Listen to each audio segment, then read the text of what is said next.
In all of Greek mythology, if you could only worship one god, most people would choose him. He was the embodiment of the sun, the source of poetry and music, the god of prophecy who could see what no mortal could. His arrows never missed. His beauty was beyond compare. And yet, this near-perfect god had a trail of heartbreak behind him, and a story of pride that ended in horrifying tragedy. His name was Apollo. Apollo was the son of Zeus, king of the gods, and the goddess Leto, born alongside his twin sister Artemis on the island of Delos. From the very first moment, he was extraordinary. Legend says that the instant he entered the world, golden flowers burst into bloom across the island, and 7 swans circled overhead, a sign that a great god had arrived. He presided over the sun and light, poetry and music, medicine and healing, and, most mysteriously of all, prophecy. Those who wished to know their fate would travel great distances to his temple at Delphi, where a priestess, possessed by the god, would deliver his oracle. But this radiant god of the sun met nothing but heartbreak when it came to love.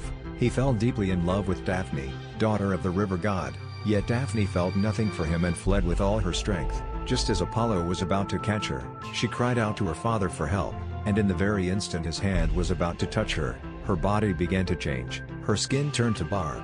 Her arms stretched into branches. She became a laurel tree. Apollo stood before that tree in silence for a long, long time. From that day on, he wove laurel branches into a crown and wore it always, a tribute to a love that could never be returned. But Apollo had a darker side too.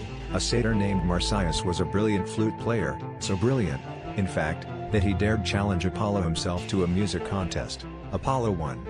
But his punishment went far beyond anything anyone could have imagined. He had Marsyas flayed alive and hung from a pine tree. It is said that the gods and the trees around him wept with grief, their tears flowing together into a river, the river Marsyas, which still runs through Turkey to this day. This story makes one thing clear: even the most glorious of gods harbored a pride that must never be provoked. For thousands of years, Apollo has never truly left the human world. He is the symbol of reason and order, the guardian of art and intellect. Renaissance painters used him to represent the very peak of beauty, and when humanity made its first journey to the moon, they named the spacecraft Apollo, as if only by borrowing his name did we find the courage to fly toward the sun. Light, art, healing, prophecy, and also a love that could never be returned, and a pride capable of total destruction. Apollo's story leaves us with one truth: the more perfect a being appears, the deeper the cracks hidden within.